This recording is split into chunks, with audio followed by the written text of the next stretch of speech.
Hello, and welcome to another installment of Water Safety Wednesday with Falu and Marie. This week, we are featuring the special guest, Fares Ksebti, and we'll be talking about MySwimPro, which is an application that Falu is going to be introducing a little bit more. Fares Ksebti is a best-selling author and mentor, helping people turn their dreams into reality. He has been featured by Apple, Forbes, Men's Health, and Sports Illustrated. Ferris is the CEO of SwimPro, a global technology and media company that helps people improve their performance and health. Most recently, he has been selected for Forbes 30 Under 30 list in consumer technology. MySwimPro is the top fitness brand in the world for swimmers, with over 1 million community members. Ferris is also the founder of World Swim Day, an international holiday that empowers people to be active in the water and promote water safety. MySwimPro was named by Apple as the best app of the year in 2016 across all app categories for the Apple Watch and was featured in Sports Illustrated and numerous international publications. The company has global partners and over 300 investors across 36 countries. Ferris is an avid world traveler and keynote speaker. He is a 3-time U.S. Masters swimming individual national champion and cross-continental swimmer. Ferris is the author of Swim Like a Pro, a holistic guide on how to swim faster. His goal is to inspire and empower others to take action on their dreams, advocating for growth mindset and continuous self-improvement. Follow his journey on social media at Fares Ksebti. Awesome. Thank you, Falu. And Ferris, we'd love to learn a little bit more about your experience with swimming growing up and how you got interested in coaching. Yeah, for sure. Thanks for having me, first of all. Really excited to speak with you guys. And I guess my swimming story is unique and not unique at the same time. I didn't come from like a swimming family. Like my parents, never learned how to swim. So, unlike a lot of the people I grew up swimming with, that wasn't the case for them. So a lot of people, they came from a swimming family, me, not so much. So my parents wanted myself and my siblings to learn how to swim and to be water safe. But they weren't really sure what to do. But luckily the place that they moved, that they ended up living in, they had like community swim lessons. So I did swim lessons in the summer at an outdoor pool. My older brother did that. My younger sister ended up doing the same thing. And I fell in love with the water and I really loved it. And I joined the summer recreation swim team. And I look forward to that every single summer. And it was really just like a summer thing. I was on the swim team. I wasn't very good, but I enjoyed it. I loved being in the water. And it was really something that I look forward to I would wait until school would be over so that I could have the summer, not for school to be over, but for the opportunity to go to the pool. And I would go to the pool 2 or 3 times per day. So that eventually grew over the years where I got more competitive at swimming. I got a little bit better. Anything you stick with it, you're going to get better at it. So, I loved it. I stuck with it and I ended up competing in high school and then university. And then I never really stopped swimming. So I still swim, 3 to 4 times per week. I compete in masters competitions and I started coaching swimming when I was 17 years old. So, now I've been coaching swimming for over 10 years. And I really love it. And I started coaching age group swimmers. And then I moved on to like senior level swimmers. And then now I coach actually master swimmers. So I get to coach adults. And coaching adults is really interesting because you get to see, all different levels. Someone who swam in college and they took 20 years off and then they came back into swimming. Or you get to see people who learn how to swim at the age of 45 or 50. And they're still figuring out how things work and how to float. And so you get a really good range in skill level, but everyone has a similar passion around being in the water and using the water as a way to stay fit. And so that's something that brings everyone together. It's just people have different backgrounds and skills and motivations even coming into it. But that's sort of where I sit, the intersection of swimming, coaching, and now with MySwimPro, how technology can democratize all this information and help more people. Right. So speaking more on this MySwimPro program, how did you come up with the idea? Yeah, MySwimPro, the app is basically your personal coach. So I think back to my coaching days. I still coach, but I think about when I was a coach, I realized the power and the influence that you can have on other swimmers to help them improve.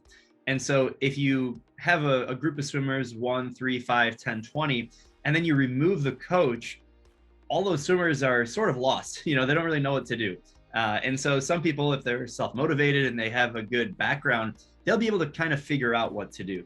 But most people, what I learned when I was coaching is they don't have that background. That's why they're going to a group. They're looking for guidance from the coach. And so if the coach isn't there, it's really difficult to figure out, how do you structure a workout?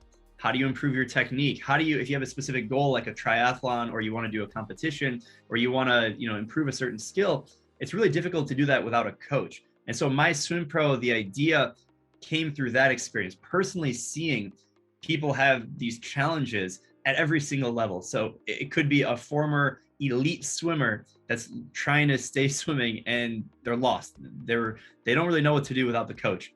Or someone who's just starting out and they're a more beginner level, they also have no idea what to do and they're trying to figure it out as well. And so from all these different perspectives as the coach, as a swimmer, it became really obvious to me that there's a big gap in how swimming works from the perspective of coaching.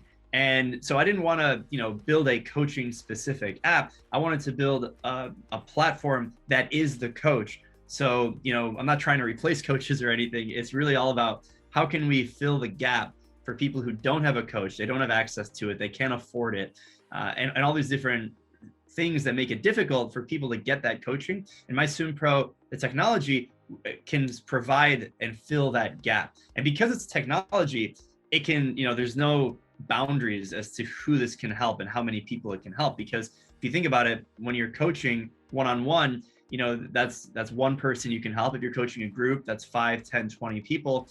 Through software, if you have an internet connection, if you can watch a video, if you have a phone, if you have these things that a lot of people have, now it becomes almost unlimited how many people that you can help using the same methodology. Can you describe more what MySwimPro does and how do you differentiate yourself from other apps? Certainly. MySwimPro, like I mentioned, is the personal coach. So if you download the app, you go through an initial onboarding where you answer some questions, just like you would with a real life swim coach. So, what are your goals? What is your skill level? Like your age and stuff like that. And so the app will actually dynamically, it'll recommend a training program based on your goals and then dynamically tailor that so that the workouts are personalized. So just like how a personal coach would do this in real life, you talk to the coach, explain what your goals are. The coach would ask some follow-up questions and try to understand where you're at, what is your skill level currently, and fill the gaps to get you from where you are today to what your end result is, which could be losing weight, swimming faster, having more endurance, doing the triathlon, open water race, etc.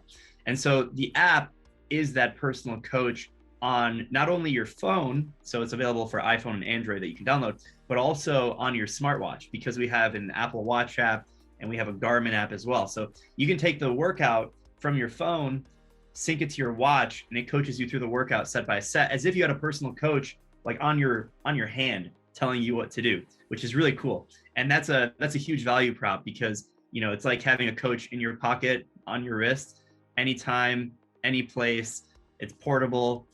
You just have to have the motivation, and then we provide the community, and then you go from there. Looking at your ambassadors page, it seems that you market older swimmers. How do you attract younger swimmers? That's a great question. A lot of times people think that MySwimPro, and part of the name implies like a swim pro, that it's more for professional swimmers or people who have all this experience or skill.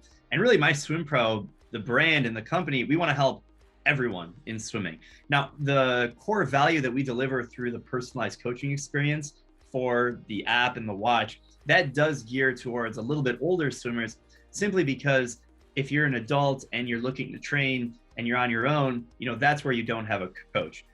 We try and address other demographics like younger swimmers and maybe swimmers who aren't as focused on more competitive types of things through our content. So we produce a lot of videos, Like if you go to our YouTube channel or any of our other social media channels, you'll see videos that are not just, this is how you do this very complicated workout for, like this is what Michael Phelps would do or something like that. Instead, this is how you float.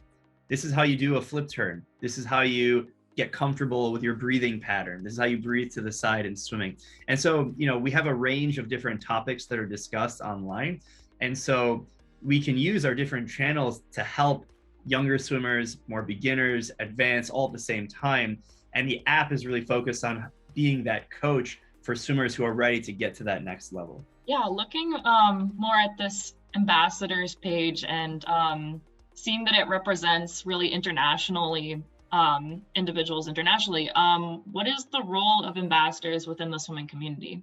Totally. Ambassadors are critical. I think everyone is an ambassador at some level, whether you want to or not. Yeah, I think just actually by going to the pool and swimming, you're an ambassador for that specific activity, whether you like it or not, because someone else may have seen you going to the pool. Even if you didn't tell anyone about it, you're going to the pool. Maybe you're paying membership. So you're an ambassador at some level. Now, the MySwimPro ambassadors are sort of on the other end of the spectrum, where they're actively trying to tell other people that they are going to the pool and promote what they're doing to those in their circle and make it more aware, not just the lifeguard or the person at the pool, but their swimming community, their friends, their followers on social media. And we want to support people who are trying to grow the sport and grow usage of our product and our content. And so we'll provide for them swag, and we'll hook them up with a free membership of our product. And we might send them out some other cool things from our different partners, like swimsuits or stuff like that. And we want to be able to empower all levels of ambassadors in the community. So it's not just the person who sort of wants to slide under the radar. And then on the other extreme, it's people who are actively promoting swimming. Most people are in between. Most people are not necessarily sliding under the radar, but they don't actively, post a photo every time they go swimming. They're in between. And so we want to be able to empower all of the people that are in between on that timeline, on that landscape. And that's really the goal. We want to empower more people to swim. And when you see other people doing it, it makes you more excited to do it as well, most of the time. How do you measure how your swimmers reach their health and performance goals? Tracking is really important. Not necessarily tracking your speeds or your split time. That's one way you can track progress. But I'm a big fan of setting SMART goals. So SMART is the acronym for specific, measurable, attainable, relevant, and time bound. So whatever your goal is, it could be, like a goal that a lot of people have is, I want to swim faster, or I want to start swimming, or something like that. Now, these goals are great at a high level, but they're not very good in terms of like tracking progress towards them. So for our community members, we're always trying to help them set SMART goals. So instead of saying, I want to swim faster, it's, I want to swim the 200-meter freestyle in this time, or 3 seconds faster. Have something more measurable and more specific, and make sure it's relevant to whatever your goal actually is. So it might not be a time. It might be, I want to swim, 500 meters instead of 300 meters. So that's like a distance goal. Or maybe, a lot of people say, like, I want to swim to lose weight.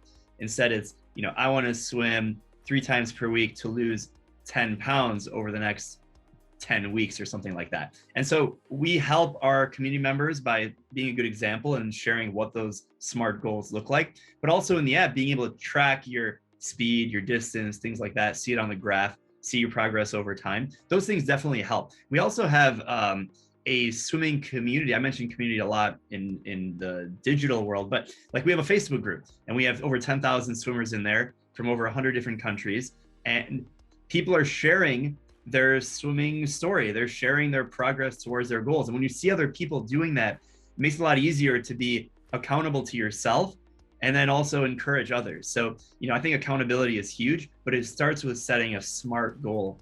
And that's really important. And that's what we try and help people do.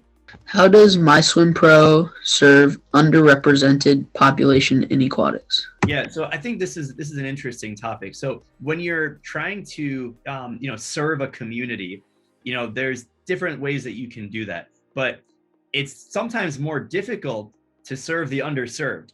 and that's why they're underserved because it's sometimes more difficult to reach that specific audience. So you have to be a little bit more intentional with what you do. So for example, we can make, there's different levels of underserved. So we could say, there's gender, there's race, there's skill level, all these different kinds of inequalities that we're trying to serve. So when we make a video on YouTube or something like that, it's going to serve a certain community, but it's going to leave some people out. And so our marketing team and the whole company actually, we look at, okay, well, what content are we putting out? Who is it helping? And who is it not helping? So then we'll go and specifically make campaigns and content that serves the underserved, because we know, and like everyone should at least, that unless you're being very intentional with something, you're not really going to get the impact or the results. So, just making a blanket statement or video that we're going to help everyone, you're really not going to help everyone. And so we're aware of that, and we make these campaigns, and like I mentioned, with the marketing team, and we'll specifically reach out to and engage with these underserved communities. But then also we on our end will just go out of our way to make sure that we are putting in the extra effort to serve those communities. And we'll partner up with different organizations to serve these different communities, or we'll just take it on ourselves. But it's great to partner with others because it gets you one step closer to understanding the underserved, and that's how you can serve more people and distribute more impact more quickly and in a more beneficial way. Right, that point of intentionality is really important. But we'd like to talk a little more about your goals with really expanding the swimming world and community. And we'd like to know, why should people be motivated to learn to swim and to access swimming lessons and programming? Yeah, that's great. And I think I tied my personal story back to this because, like I mentioned earlier, my parents never learned how to swim. And for them at the time, living in, the city and just the culture and everything, it wasn't something that like everyone did. And so, being in a situation of circumstance versus, some people live in certain areas and it's more acceptable or it's pushed more basically. So I think it's a life skill. So fundamentally, that's what matters the most, is that, learning how to swim saves lives at the end of the day. Like that's as basic as you can get. And I think building off of that, making sure that we democratize access to that from a opportunity, but also education perspective, I think is really important. And so knowing what I know now, I'm trying to push this more and more. And some of the things that we do at MySwimPro and starting World Swim Day to really bring awareness to swimming. And it's not just the swimming that you see once every 4 years on TV at the Olympics. That's one thing, but most people, they'll never see that besides seeing it on TV. It's not about going into competitions. It's about swimming for fitness. It's about life. It's a life skill. So it's important for people to really see that entire perspective because, like I said, people see swimming as a thing that's done on TV every 4 years. And unless you're going to watch that on TV, maybe it doesn't matter to you. But I think that's not right. It's a life skill, and it's important for everyone to understand that learning how to swim saves lives. And then that's like groundwork basics. And then if you want to go more than that, sure, it's a great way to be active and be safe around water. And then if you want to go into fitness swimming, and then there's a whole bunch of different paths that you can go beyond that. But fundamentally, it starts with swimming is a life skill, and you can't really escape that. Right. We really hear you with having swimming accessible for all people. And I think the question then is, what is the role of competitive swimmers in curbing the drowning pandemic and giving back to that? Yeah, that's a great question. And I want to tie it back to what I mentioned about the ambassadors. So anyone who goes to the pool, talks about swimming, has been swimming, they're an ambassador at some level, whether they like it or not, they're an ambassador. And so if you're a competitive swimmer and you're just staying in your own lane, to use the pun, and you're not really worried about anyone else but yourself, you are in some level bringing awareness just by doing what you're doing. And so because you're in that position, you may as well go one more step and bring a little bit more awareness, so that way you kind of bridge the gap from this competitive world to learn to swim, water safety, life skill. Oftentimes they're siloed off. So, if you're in the competitive swimming world, and I was in the competitive swimming world in the bubble, you don't really think about water safety. A lot of people assume that you know a lot of things about water safety too, just because you're a good swimmer and you can get to the other end of the pool very quickly. But it goes back to that ambassadorship where whether you're the competitive swimmer or you've learned how to swim once upon a time, or you're learning how to swim, everyone plays a role in being an advocate for what they're doing. And once other people see it, it makes it easier to break those silos. So if you have circles of that people are in, you got competitive swimming circle, you've got learn to swim, you got water safety, learn to swim as an adult, whatever. We don't want circles. We want one big circle that everyone's included. We don't want to have these walls dividing the different circles. And so by people recognizing that they are an ambassador for their circle, then it makes it easier for other people to see and then kind of bridge those gaps between them. And I think now is the easiest time in the world compared to 10 years ago, 20 years ago, because we have something that's called the internet. We have videos, we have a way for people to distribute information faster than ever before. And so I think the acceleration of breaking those walls of those circles is only going to get faster and faster, which is really exciting. Because if you think about how slow progress has been in what we're talking about with regard to water safety or other types of disenfranchisement or however you want to put it, things have progressed very slowly. It's not like, 5 years ago we've made a lot of progress. No, it's 50 years in minimal progress. But now I think things are going to start accelerating, and they already are, because we have the power of what we're doing right now. We have video, we can talk about this, and we're not even next to each other in real life. So this is amazing to be able to bridge those gaps using technology. Why do you think that there is a gap between addressing drowning and competitive swimmers? Yeah, I think the gap exists not because people want the gap, it's because over time there's been a lack of attention to it. And so if you go back a long time ago when people were figuring out how to swim across a river and for fishing and stuff like that, if we go back to like these, not prehistoric, but before we were alive, if you go back in time, people didn't think about it as you learn to swim to do X, Y, and Z, or you learn to swim to be on the swim team. Like, there was no swim team. None of that existed. It was the life skill. It was, if you're by the water, you're going to learn how to swim, and you're going to go and then eventually it started to form, people would get competitive, and then swim teams happen. And then over time, we started to silo ourselves off, and we go into these different paths. And then, now you can be in one of these bubbles, and you could just assume that everyone in the world knows how to swim, and everyone in the world can do a 25 butterfly, and people even know what that means. And the reality is, people don't know what that means, and a lot of people can't do that.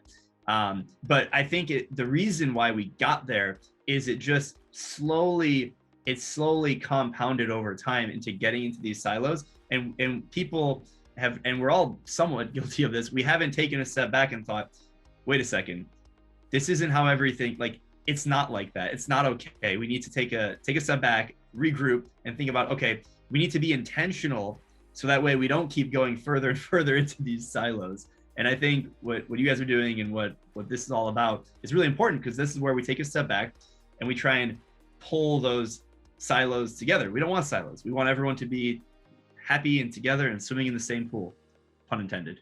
A focus of the International Water Safety Foundation is to provide water safety empowerment for communities internationally. How can MySwimPro assist the water safety community internationally and remain committed to ending the public health drowning pandemic? Any individual or organization that has reach, that has influence, that has an audience or attention, has a responsibility to promote certain things and really empower people. So I keep mentioning silos, and people are in different groups and different buckets. So for MySwimPro, because we have the reach of tens of thousands or hundreds of thousands or millions of people, they will be able to see the things that we're putting out. So it's our responsibility to make sure that we're doing our part in breaking down those walls and making sure we don't go further into those, diverge into these different categories and different like silos. We want to bring things together, and because we have the reach and audience, and that's going to keep growing, and we keep building that, it's our responsibility to make sure that we're partnering with the right people and putting in that intentional effort to make sure that we are doing our part. In doing this work, what does water safety education and drowning prevention mean to you? Yeah, this topic or these concepts are really important to me because, like I mentioned in my intro, I love swimming. I love being in the water in any capacity, whether it's for fitness or competing or just floating around. Sharing it with other people is really important because I know what it's done for me, and I know the opportunities it's provided for me. And I've also seen for those who are less fortunate, who haven't had those opportunities. And so given the position that I'm in, I feel empowered in the responsibility to make sure that I'm expanding the scope of opportunity and making sure that myself and those around me who I'm able to influence, we are putting in the intentional effort to make the change that we hope to see in the world. So part of our reason for starting Water Safety Wednesday is because we have International Water Safety Day on May 15th. And we kind of want to ask, are you committed to ending the drowning pandemic with us and celebrating that day? And what does that look like for you? Yeah, we are all in, pun intended, on ending this, global pandemic of, water safety. We need to expand water safety. And so, this day and what we can do with MySwimPro and the audience that we have is really getting behind organizations that are spending every waking hour on these causes. And so with you guys and others, how can we spread the good message and put that intentional effort? And we have the audience, we have the resources, and that's what we fully intend on doing. Another question that we wanted to kind of ask, just in terms of your experience throughout working with MySwimPro, is with your program, have you made swimming more accessible, and maybe just sharing kind of like a personal story about how you've witnessed your program in action in terms of benefiting people's personal lives? Mm-hmm. I love reading comments on our YouTube channel or reviews in the App Store. It's amazing because people are so vulnerable to share personal stories. Like even in a YouTube comment, you'll see something that someone watched a video about doing a flip turn or improving their freestyle technique or something like that. And they share how by watching these videos or this series of videos or following a training plan in the app, they've been able to significantly improve their swimming or get back into swimming because they took a break, or maybe they have an injury and they've lost the use of a leg, or they can't run anymore, something like that. So we hear these stories like every single day, which is absolutely amazing. A lot of our community members go even deeper inside of our Facebook group. So we have that private Facebook group that I mentioned, and we'll see members sharing, either a journey, so like they'll update us once a week, or they'll just drop, like a short novel about what they've been able to do because of either the MySwimPro app or the community and the empowerment and the encouragement that they were able to get from it, which is amazing. I think for me, actually, the personal comes from the personal emails that I actually get. So it's great to see a YouTube comment or an App Store review or a Facebook post or something, but I'll get emails of people like thanking me, even though I'm like, yeah, a little piece of it, they're doing all the work, but thanking me, saying how, appreciative they are of the opportunity that they were able to get through either the app or content or something. And they were able to, lose weight, improve their health. A lot of amazing stories. I can't really pick one because there's too many. But I think there's a few that stand out that are along the lines of people losing weight and they're able to do things that they weren't able to do because of that. And also some people who've had different surgeries, whether on, like a limb, like their leg, or, internal, like open heart surgery. And by following a structured program, having the community, they're able to keep doing what they love or start doing something that they ended up falling in love with. So that's really cool. Lastly, we have a fun little challenge for you. Using the words MySwimPro, swimmers, water safety, and drowning prevention, can you come up with a phrase that has all four of these words? Water safety is important, and it's swimmers and the MySwimPro community that can play a key role in drowning prevention, now and forever. Woohoo! That was really good. Great work. Right on. All right. Well, thank you so much for joining us and explaining the MySwimPro program, and really inspiring us as well to reach out to others, especially like myself as a competitive swimmer. I think that this is a really valuable lesson about intentionality and being an ambassador. So really appreciate this conversation. So for anyone watching, I'd just like to add that MySwimPro, again, is available on the App Store and on Android. And also there is myswimpro.com if you want to check more out and learn more than what already Ferris has shared with us. And again, this is all in preparation for International Water Safety Day, which MySwimPro is committed to, as we've heard. So in order to reach out to us, you can go to all of our social medias are at INTLWSF. You can email us at tread@drowningawareness.org. And we have websites, so you can check us out at Tread-A-Thon.org and internationalwatersafetyday.org as well, just so that you can understand how to get involved, because involvement is clearly what we're talking about here. And again, intentionality with how you're getting involved so that we can really expand the world of swimming, not just competitively. But other than that, thank you guys for coming to Water Safety Wednesday. And again, thank you, Ferris. Thank you so much for having me. Good luck with everything. We'll be in touch.